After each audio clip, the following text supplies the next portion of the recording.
One of the most amazing things to do here when you're in Plymouth is to go for a whale watching tour. And this is Captain John's boat, and they've been doing it for, someone said since the 70s, like a long, long time. All these people here excited to see whales. I'm excited to see whales. They guarantee we're going to see whales, so let's go. So I'm here in the pilot house with Captain John. They only hire captains named John because that's the name of the whole organization, right? Yeah, that's right. So how far are we out now? Well, 5 miles off the current point. We got another 11 miles to go before we hit Stellwagen Bank. Yeah, now, we're going to start looking for whales. Yeah, and how long have you been a captain? I've been a captain since 2000. Been doing work for this company for a year now. Yeah. I really like it a lot. It's fun. So do you fish for them too? I do the fishing too. Yeah. I also do the town ferry and we have a paddle boat that does harbor cruises. It's always fun. Yep. Well, cool. In the pilot house, you gonna let me take a chance at that wheel for a minute? Sure. Yeah, baby. All right, here we go.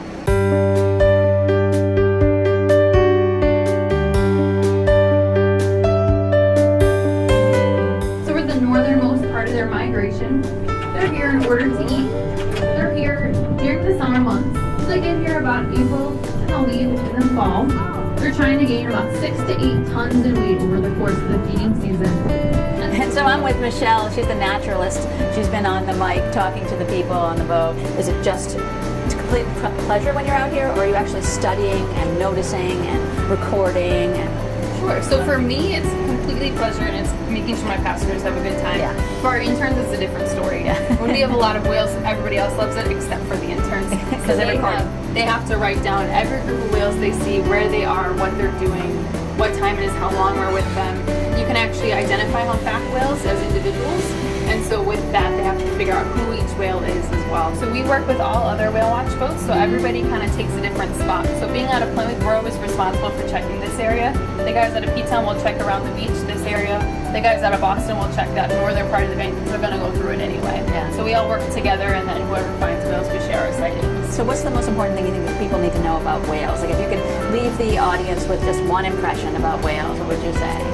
So my thing is that whales are so important to our ecosystem, so while they're really interesting and cool, they also have a really important purpose. Everyone kind of gets shy and giggles about it, but it's because they poop a lot. So all the plants in the ocean provide about 2/3 of the oxygen that we have in our air for us to breathe. And we have so many plants because the whales bring nutrients. So just like you put manure on your garden, it's the same thing, except for we're not going to bring manure out here to feed these plants as the whales can actually do. All right, Michelle, this is so exciting out here. There's so many things going on the horizon, but I want to talk about how our boaters, really want to come see this, but they should come with you guys because you know what you're doing. When we come into areas, we follow these guidelines that are set for this area. So that takes into consideration these whales, their behavior, what they're doing, and how to operate your boat best around them. So it takes a couple years to break in a new whale watch captain. And so it's not something you can just pick up right away. It really is an art form. And yesterday even we saw a whale come right by a boat that didn't know what they were doing, and they almost were right up on the back of it. And so when you're doing this, it causes great harm to these animals. They just published a study that says almost 15% of whales have scars from being hit by a boat and are still living. So that doesn't take into account any of the ones that die from it.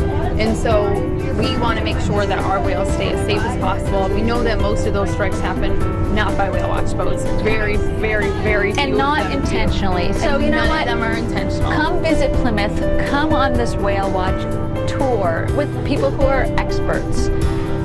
Keep your boat at the dock or on the mooring and have Michelle and John just take you out and go see these beautiful, majestic creatures, honestly. And then be safe. Be safe. And then you save some gasoline too.